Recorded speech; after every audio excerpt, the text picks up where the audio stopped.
What do you think about them literally just redoing almost every single joke? I guarantee you, if we made like a checkbox of the first film and be like, are they going to make this joke in the second? It's like almost the overwhelming majority of them got done. At the beginning of this year, we set out to review the Austin Powers trilogy because we love watching all these films growing up. In 1997, we had the very first one that we loved, and we talked about it just a little while ago. In 1999, we got the sequel, Austin Powers, The Spy Who Shagged Me. Yeah, baby. And then in 2002, we got Austin Powers, Goldmember. But now, we're going to be checking out that second film and discussing whether or not it's as good, worse, or about the same as the first one right here on another exciting edition of A Cast of the Past, with a brand new episode available every single Sunday with yours truly. My name is Juan Villas. I am from San Juan, Puerto Rico. Joining me from London, Ontario, we have Keith Hamilton. Now, Keith, in your case, you love that first movie. So after having watched that one, what was your expectation going into this one? That movie was shagadelic, baby. Yeah. But going into this one, The Spy Who Shagged Me was my favorite growing up. So my expectations were extremely high for this one because, like I mentioned in our previous episode, I love all three of these movies. And as a kid, this was cream a la crop to me. Like, this was just that perfect mix. And I don't know if it held up as much as I remember. I'm looking forward to this discussion because it's very rare that we have this internal conflict because the three of us, because the other person is from Boston, Massachusetts, Ryan McNulty. But before I even bring it to you, man, as I was watching this movie, I'm like, ooh, this is going to be an interesting discussion between the three of us. Having watched it, Ryan, do you think that the opinions are going to be maybe a little bit different than we thought they would be? I think so. I'm pretty sure we all kind of came in remembering these movies as a kid and thinking, oh yeah, the second one is definitely the best one. The third one, maybe it got a little too crazy. But my opinion definitely changed. It had been quite a while since I've seen this. So I am quite interested to get your guys' take as well. Absolutely. And everybody watching and listening, you can be part of the conversation by checking out acastofthepast.com/Discord. We have a movie channel. We have a video game channel. If you like Pokemon, you like that TCG, that's available there. Lego, it continues to grow. So basically, if you wanna save your wallet, don't join the Discord. But if you want to check out a pretty awesome community, you can do that for sure. Now, just as a refresher, when it comes to the critically acclaimed part of this, so the first movie is the one with the highest ratings on Rotten Tomatoes. So that got a 71, the second one got a 52%, and the third one got a 53. So those two are almost neck and neck. Starting it off with Keith, because I'm really dying to just know your overall impression. Talk to me about that roller coaster ride that was watching the movie with the high expectations, and the more that it went on, maybe some concerns started piling up. Roller coaster is definitely the way to describe that movie, because that's exactly what it was going through it. I started out with these high expectations going back, and I was able to quote it as we were watching it. Like, it's one of those movies for me that as it goes on, I know the line that's going to happen before it happens. I love it that much. But as the movie continues, like, you're going up and up and up and up and up, and like there's a couple of bumps in the road, but near the middle of it, you're starting to sit there and wonder, like, oh, I don't think this is good anymore. Like, I don't think this is as good as I remember it. And it feels like they're going to the same wells over and over in the same movie. It's like, you know that friend that at a party, you know, back when we could have those and have gatherings where he would like tell a joke and it would be funny, because he's a pretty funny guy. He's not the guy that can light up a room, but he's got a few good jokes in his arsenal. He tells that joke, everybody laughs, but then he tells the same joke to different people, but you overhear it and it's not as funny the same time. It's the worst. That is the Spy Who Shagged Me to me. That is what the watching experience of that movie is like for me. Ryan, talk to me, baby. I definitely agree with Keith there. What I would say the biggest difference to me was, aside from originality, the first one's always going to be the most original. The first one, I think, had a good mix of, having, it doesn't have to have the strongest story, but enough of a story to keep everything moving, right? And then you had the relationship between Austin and Vanessa. I thought it was a good blend of comedy. You have the love story, you have the James Bond parody plot going. It all worked well and had a nice balance to it. This one, it was like they just barely had a plot to keep things going. Like, it was barely anything. There wasn't really, I mean, I know they don't want to retread with the love story, but it was definitely a much weaker, the interactions, but it was barely anything. Yeah. Yeah, it was barely anything. And the jokes, there were some jokes that land really well and still hold up, but I feel like there's a lot more jokes in here that are like a product of their time that did not age well at all. The whole, like, you're all that in a bag of chips, all that, like, those were some ones that you're just like, ooh, I remember when that was funny 10 years ago, but it's not really funny anymore. Ryan, that was not 10 years ago. Yeah, even that's 20 15, now. 15 years ago. Yeah, Ryan. But We're even then, it was very much like, it was. I didn't even see it as a product of its time, and more of like that thing that made you laugh in the first one? Well, we're going to do that again. We're going to tell that joke in just a little bit of a different case in way. point, like the whole zip it thing versus like when he did the shh in the first movie. Whole movie, Exactly. The Scott. whole movie was that. Yeah. Basically. Like, can we please just refer to the beginning of the film, which I completely forgot that's how they wrote Vanessa off, because like I had forgotten how they transitioned. First we had Vanessa, and then we have Felicity here, played by Heather Graham, which I think is like a very odd casting choice for this type of film. But they start the film literally where the other one left off, right? So like they had gotten married and all of that. Oh, Vanessa turned out to be a robot, tries to kill Austin. She's destroyed. It turns out everybody knew that she was a robot. They just didn't tell him. He's single, baby. Yeah. Then the movie starts. And wow. What if a movie did that now? Maybe another movie has done that now. I don't know. People will be just lambasting the movie now. I don't think so. I'm actually going to defend them for once in just saying it was a movie that it doesn't take that kind of stuff seriously. Like, they make fun of the time travel and how the time travel in this movie makes absolutely no sense. And you could tell, like, it, they needed to move on. They wanted to have a new girl, because it's like, just like James Bond, they always have a new like love interest in every movie.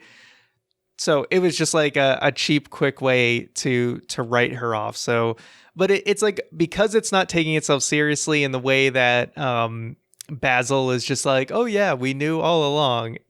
It's just like kind of a cheap way of doing it. Mm-hmm. This movie is an interesting like case in point of where does that line live where you're allowed to do that, because like, yeah, that's okay, it's fine, they're just gonna not take itself too seriously. It's a comedy after all, right? But where's that point where they don't take themselves seriously? Like, that's just the answer for everything, to a point where it becomes a detriment to the movie. Yeah, see, I'll agree that it's probably the whole Vanessa thing being a fembot was probably a worse like offender compared to maybe the whole time travel stuff, right? Because how did they get a time machine? How did they get the other half of the time machine in 1967? They just have Rob Lowe saying, "I got your message from the future." How did he get the message from the future? Like, and I think that part. Yeah. And see, those things are awesome because look, this is not just a parody film. It's a comedy film. It's both, right? So they can get away with a whole lot of stuff. The thing is, this is a parody of a James Bond film and also a parody of Austin Powers, because the more that the movie kept progressing, I'm like, which one are you making fun of? Like James Bond or yourself? Because there were so many times that I'm like, dude, I get it, man. It's like when a band only had like 2 greatest hit songs and then the concert keeps going and they're like, oh crap, people, we're gonna have to like just do some repeats or something, because those are the 3 songs people give a damn about.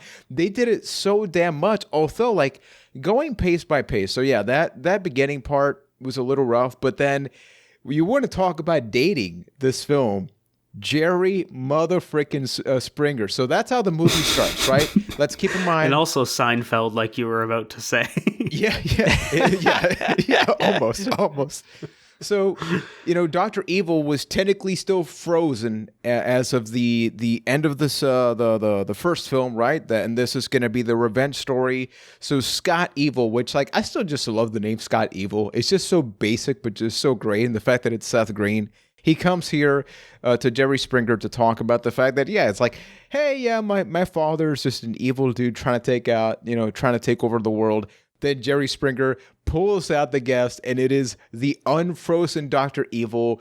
We spring into a fight between Evil and Springer himself, and that right there is like a nugget of gold, because anybody that didn't grow up watching Jerry Springer would look at that and be like, oh, that show cannot have been that ridiculous. It's like, that's what Jerry Springer was. Turns out right? that was all Jerry Springer. Minus fighting Jerry, that was the show.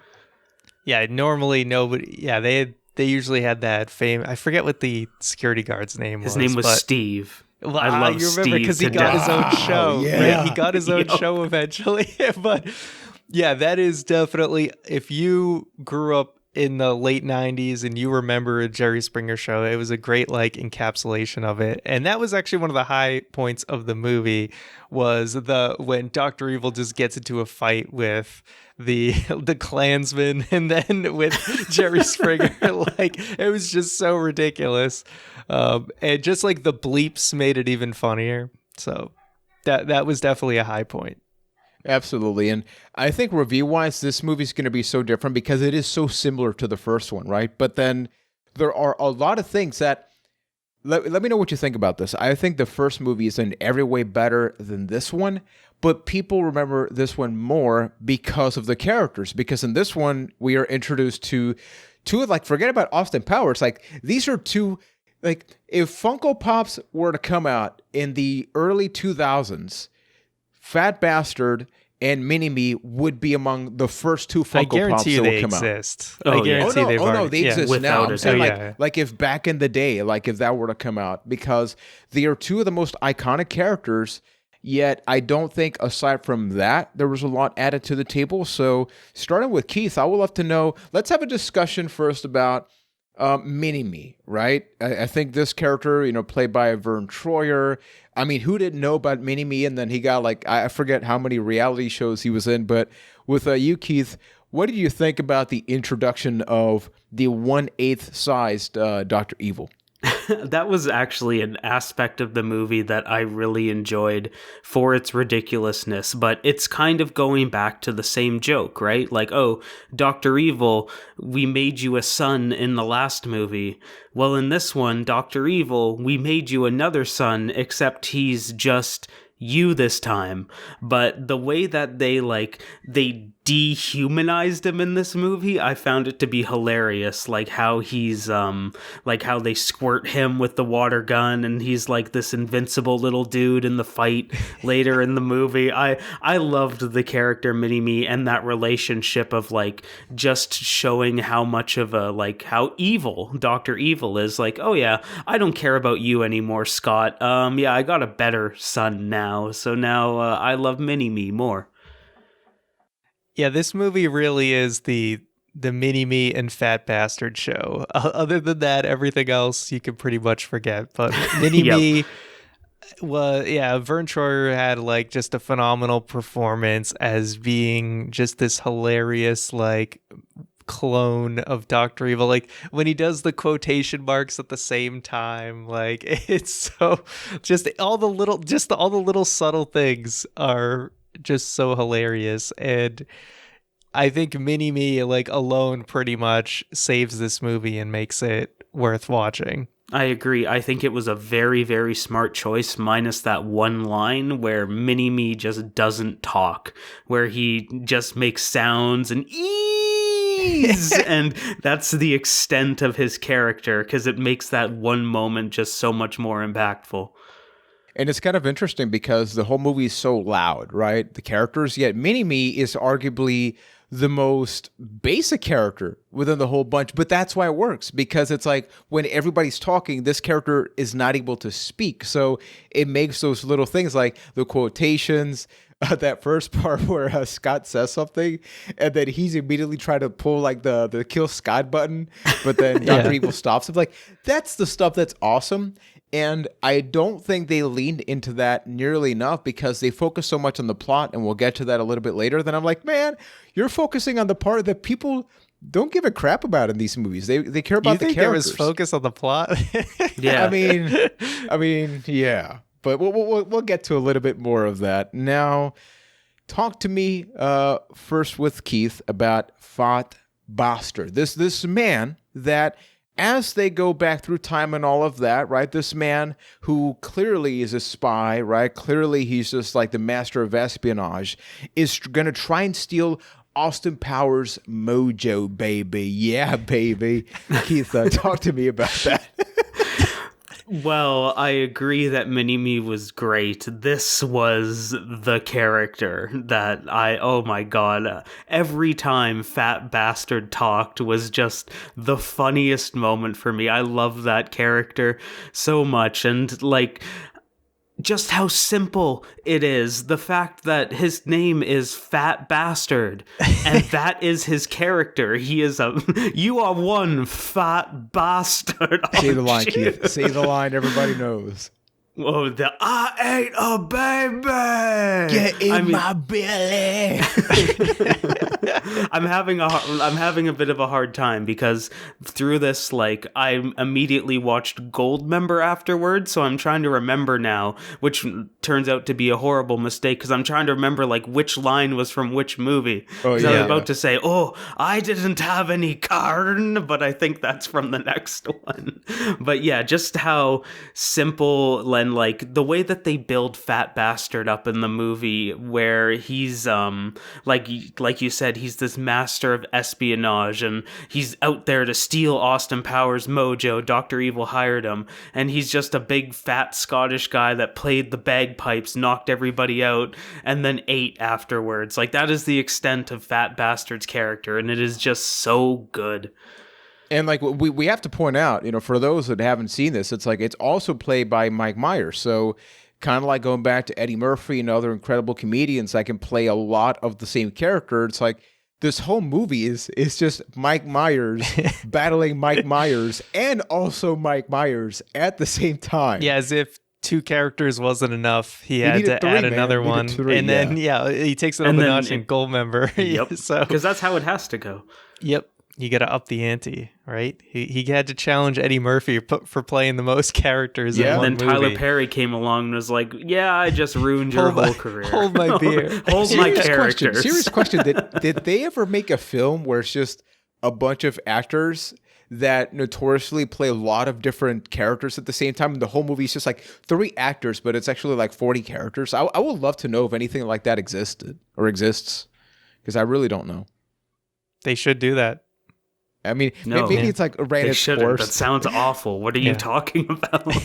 But Ryan, take me back to 1999 or whenever you first you were exposed to the Fat Bastard. What did you think about the character then versus watching the movie now? I thought he was funny then. I mean, I've always thought like they did such a good job with like the makeup and everything. It's like I didn't even realize it was Mike Myers the first time I watched it.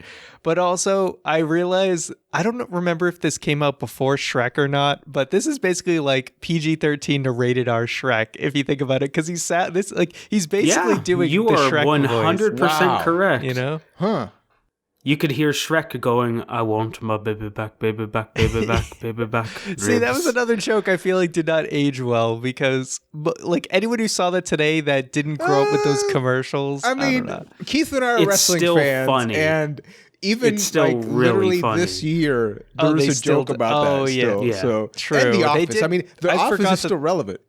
Yeah, they did bring that commercial back. I forgot about that. But I thought, even as a kid, I thought he was really funny because, I mean, there's a lot of poop jokes in there. There's a lot of farts. It's like, it's got the kid humor in there, you know? I'll never forget, like, I got a crap on deck that'll choke a donkey. You know, like, it's, there's just a lot of memorable lines, as absurd as they are. And I think that was one of the biggest revelations I had watching it, was I totally understand why this was my favorite as a kid, just because they lean so much more into like the poop humor, and in not like yes, there was poop humor, that's hard to say, in the first movie, but it was kind of done in a smart way. Like that whole toilet scene, like it kind of goes over your head as a kid, where they're much more direct with their, I have a poop on deck that could choke a donkey in this one. And I think that's where, like, the one thing that I would give this movie over the first one and even the third one is that this is a much more quotable movie, where while the first one might be a better movie, I can see why this one really took the franchise to the next level, because just almost everything in this movie got turned into a quote or like a gag or a bit, because it was so easy to do so, and it was so layered out that way, where they just hit the joke button. Like, they, instead of in the first one, they were just touching the joke button, they were just hammering it down in this one, just trying to get all the jokes out there and all the lines out there. I would have loved to be in the production meeting for this film, because with the first one, it's like, you know, we talked a little bit about this in that episode, which is they didn't know if it was going to be successful or not, right? But here it's like they know they have a cast. Like, they know people are going to be going to the films, they're going to be checking this out. So the whole process of like how quotable, I mean, every single time that Austin Powers, Mini-Me, who doesn't talk, but the way he acts, it's like every character serves a very, very specific purpose. And the one character that I really do think just never clicked with me, it was just so weird, especially because I think Vanessa was so good on the first one, just like the way she was integrated, is Felicity, played by Heather Graham. And she literally just takes the exact same spot from Vanessa, which is even weirder. It's like they're not even trying to like justify it. It's like, you know, because they're going back in time, right? They got to go from the 90s to the 60s, because the whole point, and Scott continues to be my favorite character in this whole film, is that Dr. Evil thinks the reason that Austin Powers continues to be better than him is because of his mojo, which is his unbelievable sex drive. Keith knows all about that. So the whole process is... no, you're mistaking me for the sex machine Ryan McNulty. Right. Keith, I'm sorry. Hashtag Shagadelic Ryan McNulty. Exactly. People, Ryan is a sexy beast. I mean, my goodness. Ryan, do you consider yourself a sexy beast? Talk to me about that. Oh, yeah. I mean, look at all these Pokemon plushes. I'm such a cool, let me ask you, Ryan, guy, if I were to develop a time appeal. travel, if I were to develop a time traveling device, when would be the best time to go back and steal your mojo?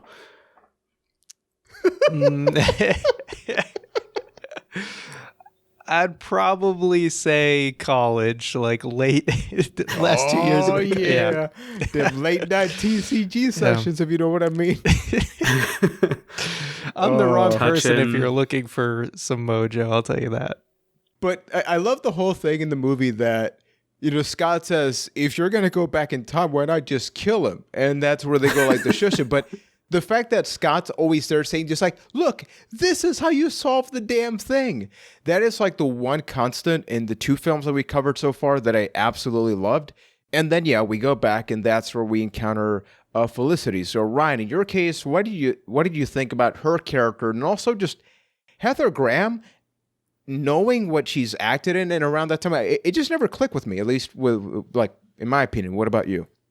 Yeah, it was definitely more apparent watching it now. I never really thought twice about it when I first saw it way back in, 1999. But yeah, she just doesn't have the same chemistry, I think, with Austin Powers, and they just don't do enough to really build that relationship. It just immediately goes into like, oh, hey, they meet each other. They have that action scene, which was pretty funny with the lady who wouldn't die. And then they have like a montage like they did in the first movie, and then all of a sudden it's like they're supposed to be in love.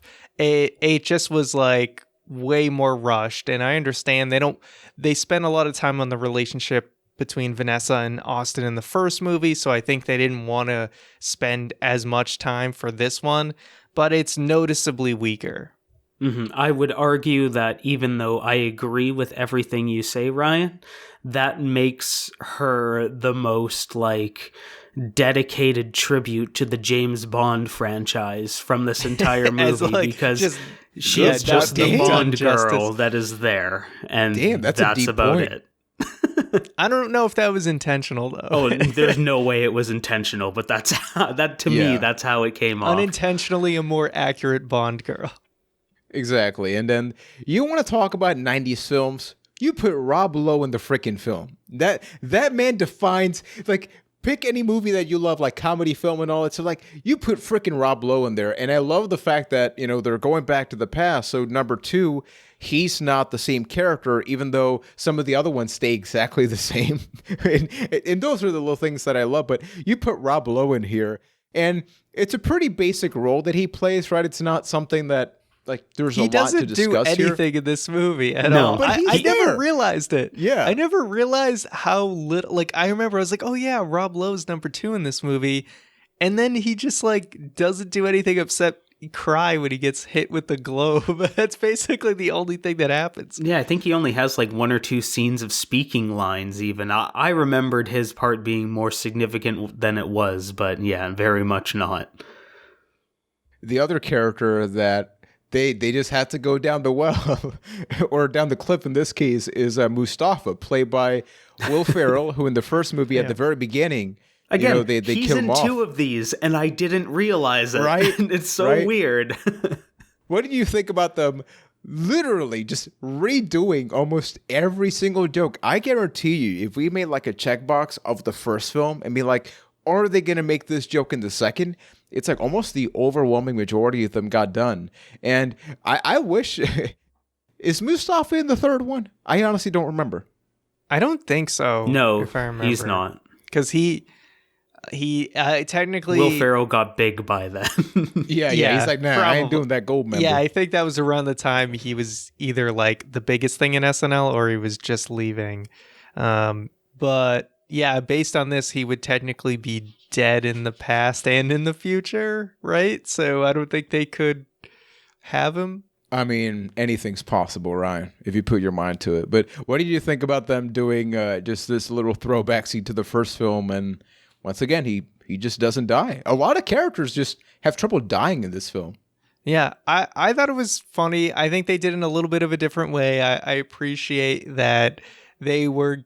there was the whole thing of where if he gets asked a question 3 times, he always caves. But then they get into a situation where they're like discussing the technicality of it.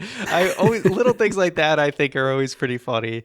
So that part I thought was good. And even back then, I actually remember recognizing that it was Will Ferrell in the movies because I did watch SNL a lot, kind of in that era. And yeah, this was like right before he became like a big deal. So he was playing kind of like these really small roles. Yeah, that part about the whole 3 questions thing was really funny and really good, but then it feels like they just went back to that same well. It's like, oh, well, we have this character again, we have to do the same joke, and I don't really think they changed it up enough to make it better. Yeah, and what's surprising is... this film only came out 2 years before the first one, like after the first one. And I think if this would be a movie that came out like 5-6 years after, right? It's like you've had enough time for things to cool down. But a lot of the time I was just thinking to myself, like, damn, they pretty much copied and pasted a whole lot of stuff.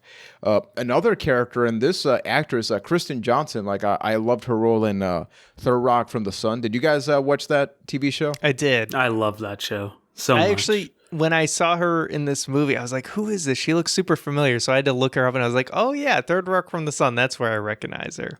What's the character's name, Ryan? Ivana Hump-a-Lot. Keith, could you repeat it? Let's see who sounds sexier now. Ivana Humble-lot. Oh my goodness! I think Keith is a sex stallion now. Well, I didn't know that this was a competition. You just Too late, man. you First just changed the impressions. rules mid question. That's not fair.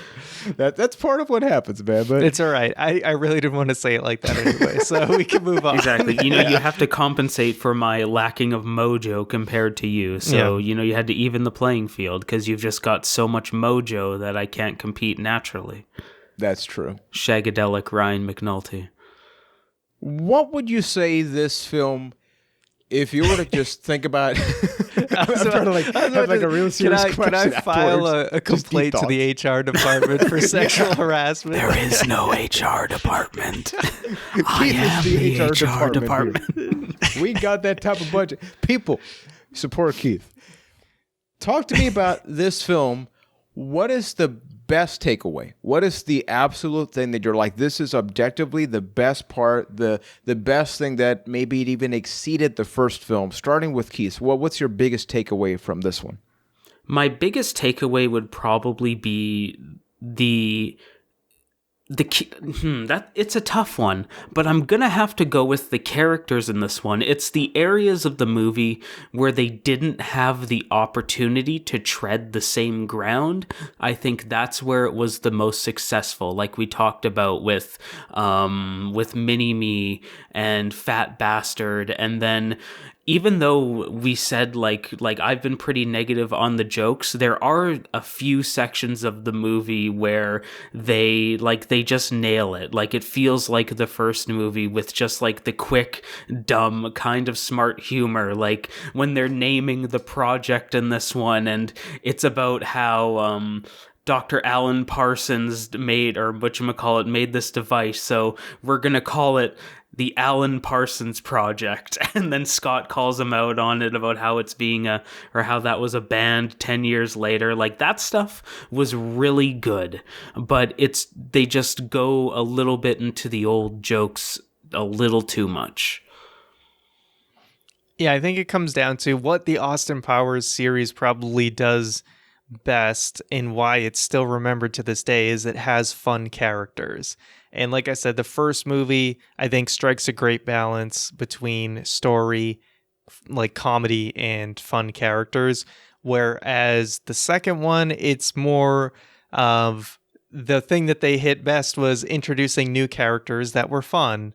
And that was Mini-Me and Fat Bastard. After that, I would say pretty much everything else is inferior to the first one, but people really remember and find those characters very funny. So it's very much remembered to this day. And also, although I was never big on this, people really loved the whole Just the Two of Us song with Mini-Me and Dr. Evil. Okay. I always liked it, but I wasn't as obsessed with it, but it was like everyone would listen to that back in the day, like all the time. And I just kind of got... That's my flip. That's my other... Yeah.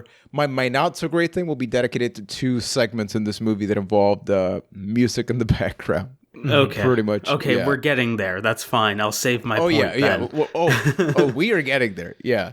For me, my favorite part really does have to be the consistency of inconsistency in many ways, where a lot of these characters kind of cancel each other out, right? Like the whole concept with improv in a lot of films is like you never say no, right? So that way the plot keeps going. But then here, you have Scott and then you have Mini-Me, and they don't get along. But then you have Fat Bastard, and then you also have that relationship with Heather Graham's character, Mike Myers' character. But then the whole process that like Austin, because he lost his mojo, doesn't want to get into a relationship. And that leads to like a very awkward sexual encounter, which Ryan knows about that, right? With like Fat Bastard. Thanks. Where, like, Thanks. No, I'm sorry. I love you, man. No, I do, but thanks. Okay. Hey, that's for a Cast of the Past After Dark. exactly. Yeah. We can talk about that on the Discord. To the past. No, we'll work on that. Good. No, it doesn't work. But literally, Fat Bastard has a tracker shoved up his ass. It legitimately happens, and it is not often that I can bring that into the podcast, and it makes absolute sense. So I like the fact that there's a lot of conflict. The problem, and this is where we begin the transition with this film into the not so great things, is they don't let anything breathe. And I get that this is a comedy, but the funniest parts of this film, it's like I'm laughing and they take it away. Like Scott and Minimi, I love that chemistry, but they don't really experiment a lot with it, right? It's like you have two sons. Like that in itself can be a whole freaking movie, right? That it's like just blow that out of the water. You have two, like Scott Evil is a great actor, right? Like Seth Green, yet you proceed kind of like Rob Lowe to not really use these people other than like a light introduction. And then the part of the film that I just hated was Dr. Evil. I'm just going to say it right now. I think Dr. Evil is easily the worst part of this film because they crossed the line. It's like, every character, as outrageous as they can become, it's like when you cross that line, you killed off the character. When they finally get the mojo, and that I can never get her name right, Frau, right? Minnie yeah. Sterling's character. It's like he drinks the mojo, and then Dr. Evil gets jiggy with it with Minnie Sterling's character. The way that all happened, I'm like, you did it. You actually crossed that line. That just one thing. It's like outrageous, crazy. It's like, come on, now, man. Where do you go from there? Yeah, character development takes a backseat to making moments. Exactly. And then after that, it's like, dude, I don't give a crap about you. It's like, I don't really give a damn about you. What did you think, Keith and then Ryan, about that whole process with like Dr. Evil's not evolution, but devolution, or just like, I don't know. I didn't like it. That's the thing, Keith. It's the shining star example of them being in on their own joke, where they took the things like they wanted Dr. Evil to be so much of a character that he became a parody of what he was in that first movie. Because really, in that first movie, there's the big difference between the two of them, that like International Man of Mystery is a fast movie. Like that moves really fast, but you never really feel the speed of it, just because they still they have the highs and lows of jokes in that movie, and you're able to breathe a little bit between humor, where they're just throwing jokes at you left and right in this movie, and it becomes overwhelming, like you said, Juan. And Dr. Evil is a great example of that, where it feels like they were just trying to figure out that character and just throwing things at a dartboard and seeing what it works. It's like, okay, well, now he's got to drink Austin Powers mojo and be sexy, and now he's got to play on a piano, and now he's going to do all these ridiculous things, and that's what we're going to make Dr. Evil as a character, just over the top ridiculous. And it got exhausting by the end of it. Like, I was going to ask, and I'll kind of get into it now as my worst part, like, where did you guys feel that the roller coaster really took the downward turn in this movie? Because for me, I literally wrote it down somewhere in my points here. Let's see here. Mm-hmm. Ryan, you started off as I look for that. Yeah, this was something even back in the day I noticed with Dr. Evil. Maybe I didn't feel it as much to the degree, but I think he did get a little too absurd in this movie, and it just he went off the rails, and it just didn't have that same balance of, in the first movie you still felt like he was trying to be this villain that actually had a goal of just destroying the world or getting $1 million, whatever it was, his nuclear missile thing that he was drilling into the ground, all that. They had a good balance of, yes, he's supposed to be incompetent at his job, but there, in the right moments where it counts, he is acting like a villain. In the second movie, it's just completely off the rails. He's so goofy and just too not, even though he doesn't have to be super serious, but it's just he's not grounded at all. It's just completely off the rails, and I do think that kind of cheapens the movie. Yeah, the irony for me is I wrote, Dr. Evil drinks the mojo. Yeah, this part feels like a low point. So what if people, he didn't drink Austin Powers mojo, he drank our mojo. Ryan, when you watched that, did you feel like something was taken from you? No, it was well, maybe you know. You know what? That honestly, that's the right approach. Just shut it down. Just shut both of us down with that. I would say, except for maybe my comfort, right? Because it's a very uncomfortable scene to watch. You've got one more movie of this, you know, so just shut it down. We're almost done, man. We're almost done. Yeah, remember the whole thing of you're supposed to say yes to keep it going, and then I just say no. And it's the exact opposite for that. But yeah, for me, the moment that really like killed the movie for me, it was the moment where I realized like, oh, maybe this isn't that good as I remember, was one of those big Dr. Evil movies. And ironically, it's the one that's the quoted the most. It's so in the when they're in the volcano layer, they do like a song, the "What if God was one of us?" They cut, and then they go back to another song, which is just the two of us. That is just so highly quoted, like throughout pop culture everywhere to this day. And for me, that was the point where it felt like, oh, you're running out of jokes, aren't you? Because you're going back to this well in the same movie so close to each other, where it just felt like, oh, this movie isn't as good as I remember. Yeah, I think one thing that kind of comes to mind is the jokes didn't feel organic in this movie, where in the first movie it felt like, I mean, there was sometimes they did this in the first movie too, but way less. First movie, it felt like, here's the plot, and because of what's going on in the plot, you have some jokes coming in. This movie felt like, what do we need to do to get us to, like, we built all the jokes have been written. How do we get from one joke to the next joke? It's not like we're not here and making the joke because the story dictated it. We're here because I wrote just the two of us with Mini-Me, and we need to figure out where to put this in the movie. Like, why are they even doing a performance? Like, it doesn't make any sense. They're just that's a really good point. Like in the first one, the jokes are there to move the plot forward, but in this one, the plot is there to move the jokes forward, and you can Pretty really much. see it. Yeah. I think it's like a lot of directors have said directing comedy films is like the hardest type of film, because if it's an action film, a car blows up, the movie can suck, but the car blew up, right? It's very easy to see that happen. A drama film, a character can die. Whether it's justifiable or not, it happened. But when a joke lands flat, you can hear a pin drop. And it sucks. And it takes you back. Like, it takes you out. Like, whenever I watch a comedy film and the joke doesn't click, it'll take me a little while for you to win me back over. It's like, no, man, you got to work for this laughter. Yeah. Let me ask you guys the most serious question I'll ever ask you to.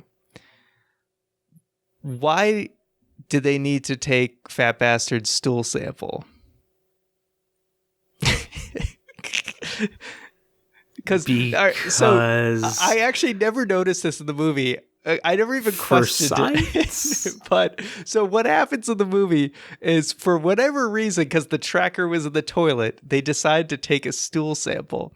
And then because in this stool sample, because they need to do this coffee joke, they find like, oh, we found this rare fruit that's only on this island, and that's how they find the volcano layer. But like, that's such a reach. Like, does the CIA just they had to reach to get that stool sample. And Felicity had to reach to get that tractor in there. Yeah, there you go. But it was just like, would they actually do that? Like, what are the odds you're going to get anything of value from a stool sample that just happens to tell you the location of the volcanic layer? Again, the plot moving the jokes forward. We have the coffee joke. We have the tractor joke. We need to do this, we have the like toilet Austin joke. Powers drinks the stool sample joke. So we're going to just make up some BS reason. It's a very situational thing. There's actually two coffee jokes, because even here, and it's interesting because Starbucks in Puerto Rico, I don't think was a big thing in '99. So as a kid, it just didn't click when they show like the Starbucks tower. I'm like, what the hell is a Starbucks? And now I'm like, wow, Starbucks was a thing in 1999. I didn't even know that. But it's like a lot of these references that they put out there. But what I wanted to say to sort of like close off this discussion with this one as we move on to eventually covering Goldmember is that whenever you do a parody film, it needs to treat itself seriously. Like that is the joke. It's like, I'm a parody film. No. It's like, I'm not. I'm better than James Bond. And that's what makes it funny, because you're not better than James Bond. You're messing up left and right. The whole reason that Dr. Evil works so much in the first one is because he wants to destroy the world. He just doesn't know how. He wants to demand a lot of money, but he doesn't know what a lot of money is. In this film, they didn't only not elevate him, they actually took him back, because he never did anything else. You're like, well, I mean, what else are you going to do? And I think you can bring up movies like a Scary Movie and a whole lot of examples that as they went on, people are just like, come on, man, now you're just doing another one of those. And it'll be very interesting to see with Goldmember. I know you just saw it, Keith, so don't be spoiling the podcast, Keith, yet. But Ryan, when's the last time you watched Goldmember? Legitimately, I'm pretty sure the only time I saw it all the way through was when I first saw it in theaters. I haven't seen the complete movie since 2002 because Okay. I just wasn't a fan of it. And Keith, in your case, be very mindful of the response here. Having watched these movies now, do you feel different about Goldmember when you watched it recently than when you first saw it back in the day? Yes. Ooh, I was like, That was damn. I That was a can't very- say anything else. But That's a very we will say commanding yes. I'm like, well, Ryan, I was not expecting that. But very happy we talked about this film. It's going to be a little while before we get to the third one. We don't just want to do like back-to-back episodes about these films, but I would love to ask everybody watching and listening, which are other parody films we should consider checking out in the future in the same vein, right? And the Austin Powers is equivalent to like a James Bond, just in a comedy sense, right? Because they are so much a test of their time, but I don't think that the reason some of these jokes fell flat is because they are outdated. Because how many films, like we've covered Breakfast Club, we've covered a whole lot of things in this podcast that are 100% a thing in their time, but they work because they treat it with like a level of respect that I don't think the stool sample that they extracted from Fat Bastard, really does that all that well. And Keith, like, if people want to hang out with us, like, what's the best place that they can? What they can do a that? segue! What a segue! If you want to come chat with us in a stool sample free environment, please head over to acastofthepast.com/Discord, join our Discord, and like we mentioned at the beginning of the show, we're there talking about everything. You like Pokemon trading card games and not like Ryan's college type of TCG? Come chat, because people are collecting things left and right. You like Lego? Great, we got that too. You like video games? We're all day, every day on the video games, baby. And if you're just eating something great on a Saturday night, send us a picture. We want to see it. And then I'll probably try and make the same thing a couple days later because, hey, slowly I'm turning into Fat Bastard. But that's okay. I haven't You're a eaten sexy a man, baby yet. Whoa. 2022. No. Ryan, in your case, Ryan, you don't talk about this nearly enough, but aside from A Cast of the Past, you also got some other stuff that you work on, right? You like some of them tiers and ranks? Yeah, it's true. I have a great YouTube channel called Player Juan where, I'm almost at 7,000 subscribers, and I just did a video Man, talking you about... have a really good Juan impression in some of those videos. Like, it sounds just like him. Yeah, I just played Half-Life 2, and I was talking about the Orange Box. But if you also want to go to a completely unrelated website called GameEssays.com, that's ESSAYS.com after the word game, that will directly go to my YouTube channel, where I do a lot of videos on Nintendo stuff, mostly Zelda and Pokemon. And I've been having a lot of fun with it. There's some very in-depth reviews I've done, as well as, more fun like tier lists. So I'm working on reviewing every single main series Zelda game with an in-depth review. Ryan. There's one out so far, and I've got many more to go, and it's going to take a while, but it's a fun project. On the spot right now, tell me the top 3 Deku trees. Deku trees? There's Rank only them. one Deku tree. You're talking about like characters? Yeah. Isn't there 3? I guess there's only 3. I don't know, Jesus Christ. Okay. It's a tree with a mustache. I don't know if they're the same or they're different. Here we go. All right. Number 3, Breath of the Wild Deku tree. Number 2, Wind Waker Deku tree. Number 1, Ocarina Deku tree. All right. Hey, and non-jokingly, Ryan did a really good video talking about the Zelda timeline, and that ties into the podcast because, like, we've talked about multiple Zelda games, and even after playing Wind Waker, which the episode's available in the archives, I was like, dude, you're talking, like, I know there's, like, alternate timelines. I need somebody that explains it to me, and he did a really good video about that. You know, you've also covered, like, rating the different 3D Zelda dungeons, so even if you don't necessarily play a lot of the Zelda games, but you want some context, because like, hey, Zelda, Pokemon, all this stuff is like super relevant now. Check out Game Essays, and then Keith will eventually do some sexy stuff that we can also plug, right, Keith? Yeah, maybe. We'll see. I mean, you're on the Discord, but people, that is going to be doing it for this episode. You can leave a 5-star review on your podcast app of choice, whether it be Apple Podcast and all of that, or if you didn't like this episode, it's kind of like the Fat Bastard stool sample, then let us know why you hate Keith. It's also part of it. So up until next time, that will be doing it for another exciting stool sample free edition of a cast To the past. Keith, give me a sexy I don't know. Oh my God.